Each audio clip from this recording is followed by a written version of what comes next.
ಜ್ಞಾನಗಂಗಾ ಆಂಗ್ಲ ಮಾಧ್ಯಮ ಪ್ರೌಢಶಾಲೆಯ ವಿದ್ಯಾರ್ಥಿಗಳಿಂದ ಧ್ವಜಗೀತೆ ಪ್ರಸ್ತುತಪಡಿಸಬೇಕೆಂದು ವಿನಂತಿಸಿಕೊಳ್ತಾ ಇದ್ದೀನಿ.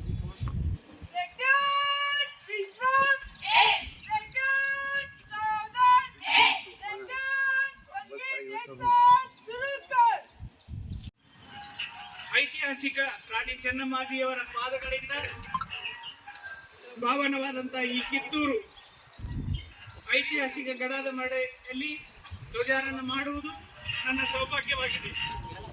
ಕಿತ್ತೂರು ಇರುವುದಂತದ್ದು ಒಂದು ಇತಿಹಾಸವನ್ನ ಹೊಂದಿದೆ.